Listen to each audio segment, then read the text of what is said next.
Have you ever felt that gentle nudge telling you there's something more? That the path you carefully planned might not be the one that you're meant to take? I'm Marisa Switzer, and this is If I Hadn't Said Yes, Stories of Surrender and the Pursuit of Purpose. Each week, I sit down with women who have trusted their journey, stepped into the unknown, and discovered their true calling along the way. Whether you're feeling called to make a change or simply seeking inspiration from others who have taken the leap, this is your invitation to explore what might be possible if you say yes. Hi guys, and welcome to this episode of If I Hadn't Said Yes. This is a very special episode because we have our first guest, Catherine Yearwood. Catherine is a past client of mine and also someone that I've looked up to for a very long time. She has an extensive background in owning multiple types of businesses, so I'm really excited for you to listen to this episode and learn from her. Catherine Yearwood is a stylist, creative director, and consultant for boutiques and brands on both the West and East Coast. After owning a very successful boutique in Wrightsville Beach, North Carolina for 15 years, in 2019, she decided to pivot away from the boutique in order to use everything that she had learned along the way to help fashion entrepreneurs grow, scale, and succeed. You can learn more about Catherine and her husband Dave's work at www.catherineyearwood.com or at Yearwood_consulting on Instagram. Let's get into the episode. Hi, Catherine. Thank you so much for being here today. Hi, I'm so excited to be here. Awesome. So I really wanted to talk to you because I feel like you have such a unique story of running one type of business for 15 years and then jumping into a new type of business. And I'm sure that you have so many lessons learned along the way that could really impact people listening, whether they're starting a business, pivoting, whatever it is. So I'm really excited to hear your story. Yes, definitely been through a roller coaster of experiences. So there's a lot to tell, I guess. Yeah. So tell me, what was your original vision for your life and your career? So I grew up in a family of entrepreneurs, and I really always envisioned having my own business. I didn't really have a direction. Fashion was certainly not a part of my upbringing whatsoever. Okay. So it was definitely not fashion. I grew up traveling, so I really thought that I would be doing something in international business. Wow.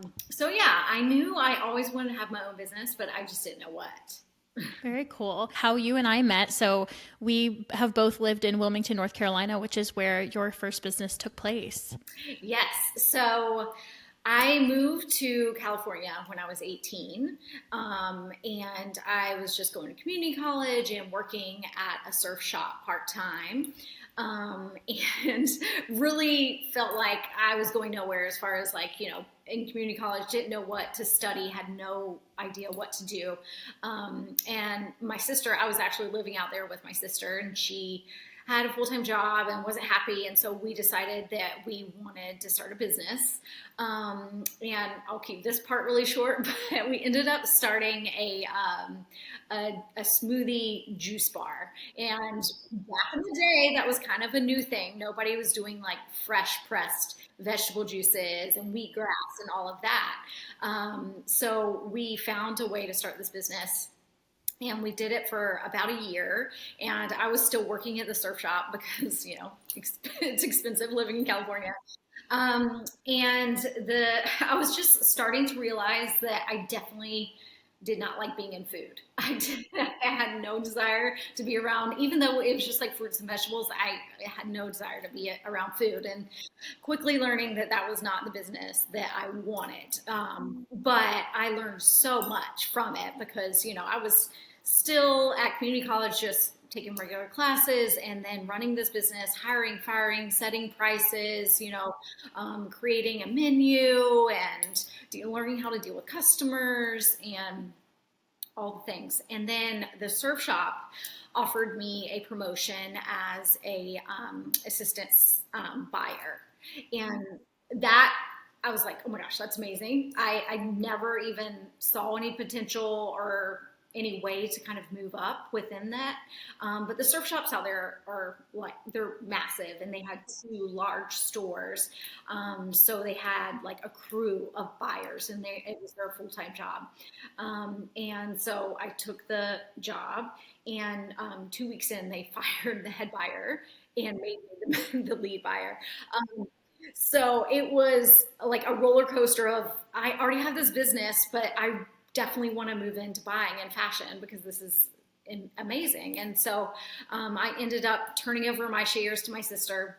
She took over the business and I went into buying full time. And it was like a wild education, fast education. To get thrown into it. Yes, I had a really hard boss as well, and they were going through a lot of transitions of the business, and so it was like a fast learning of like, creating POs and buying, for seasons and all different categories and things I had no idea about. But I would say it was the best education I could have had. And I was newly married. My husband and I had just been married for maybe 6 months at that point. And he was offered a position. He was working with this organization that produces surf videos and travels around the world to premiere them. And they had actually just finished kind of a documentary on an East Coast surfer. And they wanted to create an East Coast tour.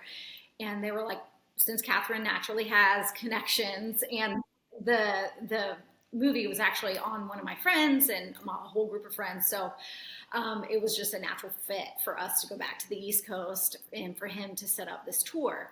And it was supposed to be about 6 months. And I was distraught because I had just figured out that I found my lane and I had this incredible opportunity. And I was learning so much and loving it. But of course, there's times where you just have to go and make the move.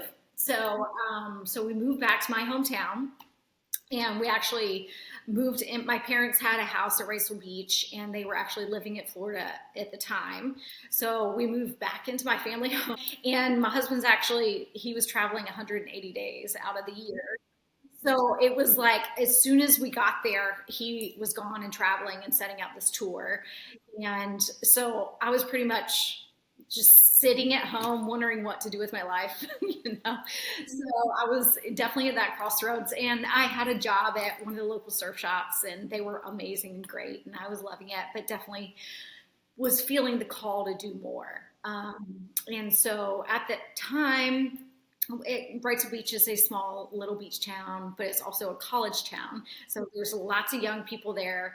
And I was seeing that there was no opportunity for like affordable fashion. There was nothing, nowhere you could really go and shop. They didn't even have resale stores, really. So I just saw there was like a missing link in the market, and there was nowhere for young people to afford to shop. So just for fun, I started creating this idea of a business in this boutique, and did a business plan and did, all the research, and, my husband's gone and traveling, and I'm like, oh, I'm coming up with this concept. And and he's like, sure, have fun, whatever you do.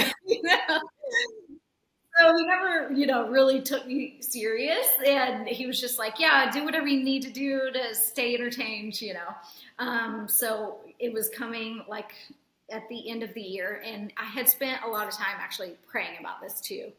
Because one of the things that I really wanted was to offer something in our community, opportunity for women to gather and connect. And also an opportunity to grow and learn, have something to do in fashion. So that was a big heart behind it. And so I had gotten to the point where I was even looking at locations, and my husband was still, coming in and out of town at this point. And, I don't think he fully know how far along I was mentally in the process, but also in the back of my mind thinking this will never happen. But I just, kept going forward and forward until I felt like the Lord was going to tell me to stop at some point, or like there was going to be this big closed door or something.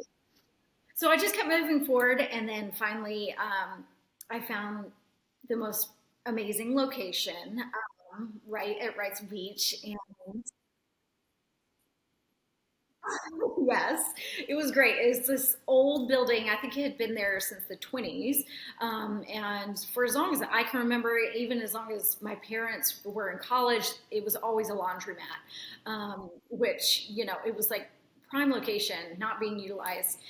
And it was like a block from my house. And for one day I saw a for rent sign. I was like, there's no way. So I called the landlord, I met him at the place, and it was like, a mess. It's a really old building, and there was like still like vents from like washers in the in the ground. And, but I was like, I'll take it.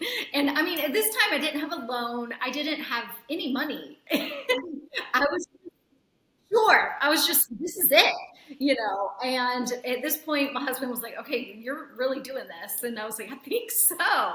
And so I had told the landlord, I was like, I'll come tomorrow with a deposit, which I did not have. So I went home, and then the loan that we had applied for many loans and got rejected, of course. Because we were newly married, we didn't own anything and had zero credit, really. But we had a loan that went through, and it was just $15,000. And in today's world, starting a business on $15,000 is like, even back then, it was like, I have no idea how we're going to make this work. But so at the end of the day, I had the deposit and met the landlord the next day, and then we started our business. And then, so we had that boutique for 15 years. So it was really one of those things that I never saw the trajectory of what it could be and what it would be, and even being in business that long. So yeah, it was a fun, wild, great season. Yes.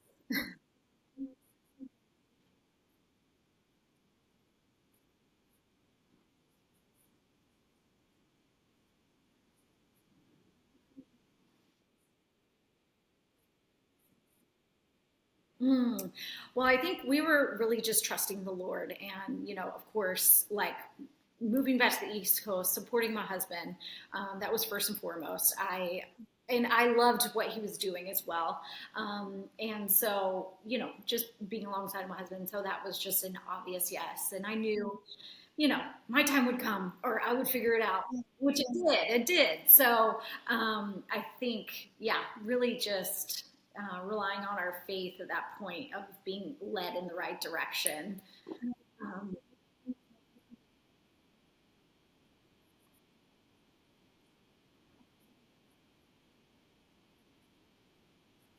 oh, absolutely. I mean, I don't even think imposter syndrome was a word back then, but just my insecurities of not knowing how to run a clothing business. I really just had to learn things every single day, but I was really terrified, absolutely terrified. Especially getting a loan, just because we were newly married, and I felt like starting off in debt didn't feel like the right thing to do. So that was terrifying. So I was kind of hoping for that closed door, just because I was so scared. But it just kept being open doors, which was Yeah. terrifying. Did you feel like your experience kind of being thrown into the head buyer at the surf shop really helped in starting the boutique? Oh, definitely. I think even just the fact that they trusted me in that position, that was the biggest shock. Yeah. And confidence boost, I'm Yes, sure. that they saw something in me, and wanted me to trust me with that position. So that was the first time that I'd ever gotten that sort of confidence boost, to be able to pursue. I never would have done it without that opportunity. And definitely, making the connections within the surf industry, and then just watching behind the scenes of how everything works, and dealing with reps and going to trade shows, was such a great, fast education. But it was short lived. It wasn't barely even a year. So, I still felt like there was so much I didn't know. And I Yeah. didn't. I didn't know. Right. Looking back now, yeah, hindsight's 2020. So you mentioned something that was a big part of your heart with Hallelujah was to bring women together in the community. And as someone who's lived in Wilmington, I've seen the impact of the boutique and seen how many girls have gotten to be a part of, whether it's creative or so. Tell me, I guess, from your perspective, what impact were you able to make, or what were you able to do in starting the boutique? Well, one of the first things that I really wanted to do was give local makers an opportunity. So anybody that made jewelry or made pottery, candles, I wanted to provide a place where they could attempt to selling their goods and see, if the customers would respond. So that was a huge heart for me, is giving local makers an opportunity. So we worked with a lot of local artists. And then once we started hiring employees, that was, this great wild world of we had like this group of girls. I hired one, and then her friend, and another friend, and another friend. So it was like a circle of friends.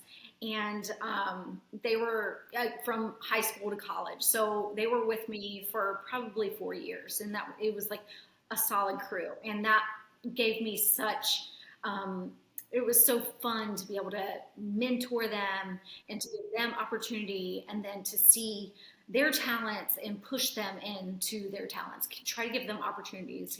If they would tell me that they love taking pictures, I'd be like, okay, great, you're our photographer. If they told me they loved, creating window displays, okay, you're in charge, And so I loved just pushing those girls into those opportunities. And, even when social media was first starting, I had one of the girls come to me, and it was like, and I really dove into the Instagram and social media. I saw it as such a free opportunity.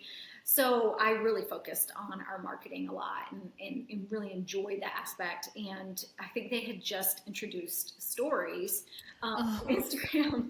And I was like, I'm not touching that. That is too much to think about.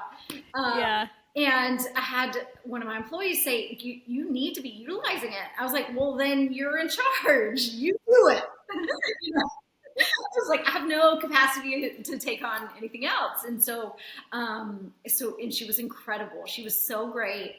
And she went on to open her own company, doing social media management. So, just all those opportunities was such a fulfilling aspect of the business. Yeah, beyond just clothes. That's awesome. Yes. Yeah, there was definitely, that was the heartbeat behind it all, was like those relationships that we were building with our local makers, and then, within the community and our customers, so it was really all just the relationships and kind of that community that developed around it that made it so special for me. Yeah. What were some of the hardest yeses or even nos that you had to say while running that business? Definitely hardest, firing people was the hardest. Yeah. I was actually really bad at that. Sometimes it would go, I think you need to take a break. I think you need to try something else for a while, And so, definitely that was the hardest thing, as far as, having to fire, because our employees would become like our family. We really wanted to give them everything we could. So, if we got to a place where we had to fire, that was very difficult. But I'm sure even in the firing, you were redirecting them towards something that they were meant to do that was not in that space, Yeah. Yes. It was always, what, this is not a fit for you right now. I think you should explore your other passions, So it was always a gentle nudge out. Right. So when did you feel like it was time to start to shift away from the boutique? So I would say in 2018, some of the brands that I was working with, that I was buying with in LA, had reached out. They had really noticed all the marketing efforts that we were doing and loved. And so one of the brands reached out and asked if I would produce one of their photo shoots for them. And they're in LA, and I'm thinking they have all the resources. I'm so shocked that they're asking somebody in North Carolina to do this. And so they gave me full creative direction and sent me, a whole season of clothes. It was like a whole summer seasonal clothes to shoot their campaign. Wow. In North Carolina. Yes. Wow, that's awesome. And That's so cool. and again, I really loved having a creative team. And so, I had photographers and models and all these people that I collaborated with, and that was so much fun. And we got to produce this campaign. And that was when I was like, oh my goodness, I love doing this. And I really love doing it for other brands and other people. So I started a whole nother business, kind of just like a passion project for styling. And then more and more projects started to come. And then there were things like styling a wedding photo shoot. And, wow. I knew nothing about the wedding industry, but right. those opportunities to step into something new and push the creative side, I loved it. And, at this point, the business was really running like a well-oiled machine. Yeah. I had a great manager, shout out Mandy. She could really run the show. So we were in this very comfortable place where things were running and successful, and I was able to explore doing these other things and investing in other brands and companies. And then more and more projects started to come from that. And then some local businesses started to reach out and ask, if I would consult them on all sorts of things within their business. And so I really started to step in and see how much I just loved the consulting aspect. So I was really diving in at that point, and just doing consulting a lot more and a lot of styling projects. And then in probably at the end of 2019, our landlord sold our building. And so it was like a whole new era. We'd been with the same landlord. He was also felt like family to us. So it was like, things were changing. It was just, all right, this is, I just started to realize, like, I think I just started to look back and understand what a beautiful season that we had and was really, I didn't even know felt like I was getting called on to more, but it was like those little seeds were getting planted that I was like desiring to explore other things. Right. I was going to ask, when those new opportunities were coming up, if you had already that feeling that something else was coming around the corner. Yeah. But it almost seems like, before you were saying you were hoping that God shut the door if it was a no, and this time he just kept opening more and more so that you could go on to the next thing. Right. Yes. It was definitely kind of just something that I fell into and then realized it was a passion. And so it was just that changing of the season and those seeds being planted. But it was funny because I thought I would have the boutique forever. And at the time, after my husband had started his own surfboard company, he hand-shaped surfboards. So we would go and get lunch, and now we both had our own businesses. And whenever we'd have lunch, he would say, okay, if I could give you X amount of money, would you sell? And, or if you could be doing anything else in the world, what would you do?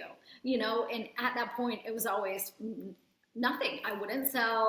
I would not take any amount of money. It definitely was like my little baby, and I loved what we were doing. I loved the store, and him as well. So he was, developing his surfboard company and really loving what he was doing as well. And then, we started to have all these other opportunities, and he started to have some opportunities on the East Coast. He was asked to be in a movie, and so he was getting some of these opportunities in California. So it just started to feel like these winds of change were happening. And then it was just one day, I like overnight, I was just like, it's time to sell. And I woke up and I asked Dave, I was like, what would you think about selling? And he was like, yep, let's do it. Wow. So it was just, it felt like he knew before you did that it was coming. Yes, he probably could, could see it happening. He was always like, so, supportive and encouraging and always trying to make sure that we were on the right path. And I'm sure he could probably see my interests kind of shifting more into the consulting. It felt so right because we were both on the same page and both were like, yeah, let's do it. Yeah.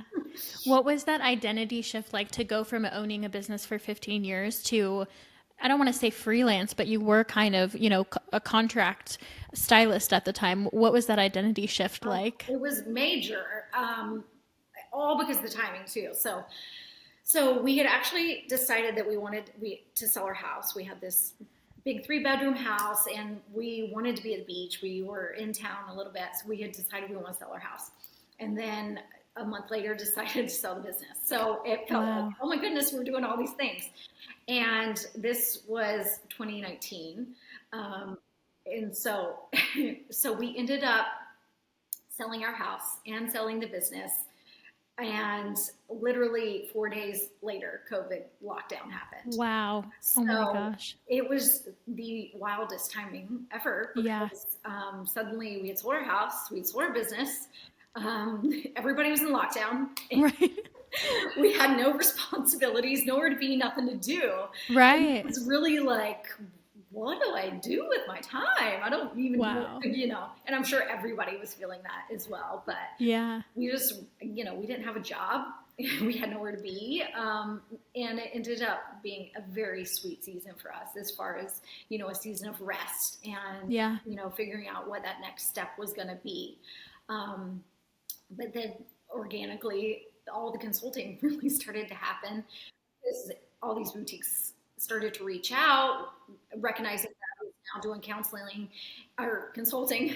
Yeah, feels like counseling sometimes. And they were trying to figure out how to run their businesses fully online and how to, reach new customers and how to build their marketing. And so it was like such a natural, organic time that I started to get all these boutique customers organically and brands. And so the consulting really took off in that time too, but because of COVID. So, that's like perfect timing. It's like you avoided all of the chaos with like the home industry and you got a season of rest before really diving into what you're doing now. Yes. I really feel like it was like God's perfect timing. I really couldn't have navigated, planned in any better way because, I felt so grateful for that timing. It was great because, I did go through this whole identity crisis too. Of like, I don't understand what this is supposed to look like. And I don't understand working from home, which I'm sure so many people experience that too. But I was just so used to having community and having somewhere to go and be every single day, even after lockdowns. I was so, trying to figure out how do I navigate just working from home and having clients all virtual. So that was just a whole new ballgame. You mentioned, multiple times that community was so important to you. So how do you feel like in this new season of business, you're able to do community and make a difference and make the impact that you were able to do in person with the boutique? I'm still trying to figure that out. It is, that kind of element of figuring out how to still have that sort of creative community too, because I love collaboration. So anytime that I'm invited on a project where I can collaborate and be a part of a creative team, that is definitely, I'm like, absolutely, I love it. Let's do it. Because I think that's always when the magic happens, when you're able to collaborate on projects together. So definitely always keeping my door open for collaboration projects like that. And then, trying to just, I'm working on a potential idea of creating an event to bring all these creatives together, all these business owners together, things like that, of just trying to figure out, how to still be in community, because I love being able to talk with business owners and hear their stories, and we all have so much to learn from each other as well. So what do you feel like now? What unexpected doors have opened now that you've really made the leap into doing this instead of the boutique? Really other industries, I really hadn't, we've been asked to consult in so many different types of businesses and step into different industries that we never saw ourselves in. And so it's been a whole new education of opportunities. So yeah, definitely, using our brains to think outside of what we've always known and done, and be an outside resource to look at somebody's business from the outside and kind of see, everything that's happening or not happening, ways that they're reaching customers or not reaching customers, and being an outside voice into that. So This is like kind of off topic, but I feel like you could lend a lot of great advice, because I know that you lean a lot into your faith and God connecting and opening the right doors. But as far as like networking and really growing for anyone who's in more of a consulting or a service-based role, what advice do you have as far as leaning into that and hoping that those doors open? I would say community is everything, just because, I mean, personally, I'm terrible at self-promotion. I have no idea how to go out there and get clients. I'm like terrible at that. So really just leaning into community, and then lending a helping hand whenever you see an opportunity, as far as, realizing there's going to be opportunities where you can help without needing a paid service, so being able to create those connections in community, to continue to grow your community, I guess. Yeah, and serve authentically instead of from a place of sales. Yes, yeah. Because you get to a place where, it feels difficult to sell yourself. And I would rather it happen from, another client talking to another client, and, just being in a place where I'm, even helping out somebody else, and it leads to something else. Yeah. So what does life look like now and business look like now? So I know, Dave, you kind of work together now, correct, in consulting? We do, yes. It's been so fun to see, how well we complement each other, and the ways that the areas I really lack, he's really great. So being able to work together, he really handles kind of all the financial structure within building and helping clients. And that is something I don't have interest in. That's not my strong suit. I can figure it out, but my husband does it way better than me. So, being able to work together and depend on each other has been so much fun. Of course, there's challenges because we're married. And we are always going to have different opinions, but, at this point we have figured out how to work together. So it's so fun just being able to, come at it with both of our talents and our skills. Yeah. Yeah. And having worked with you guys are a great team. I definitely see how you balance each other out for sure. Yes. So I'd love to go into what I'm calling our lightning round. Thinking back on everything we just talked about, all the transitions you've gone through, what is one word to describe your relationship with your faith right now? Definitely deepened, I would say, because there is so many trusting points, so many places where we've had to have full faith and trust, and not be able to depend on, I feel like having a brick and mortar, it's like this constant steady. And then the way that consulting is, it's, waves up and down. Yes. Yeah. And it's all over. And the fact that we're kind of bi-coastal, we're in California, we're in North Carolina, and feeling just very transitional. So I think our faith has really deepened, and we really have to depend on, digging into the word and having that grounding for sure. Yeah. I think it's so important. Any kind of business owner, I mean, the ups and downs, you just have to have something steady to lean on. Yes, for sure. Absolutely. Yeah. What is the best investment that you've made in your business journey? Honestly, I would say hiring you.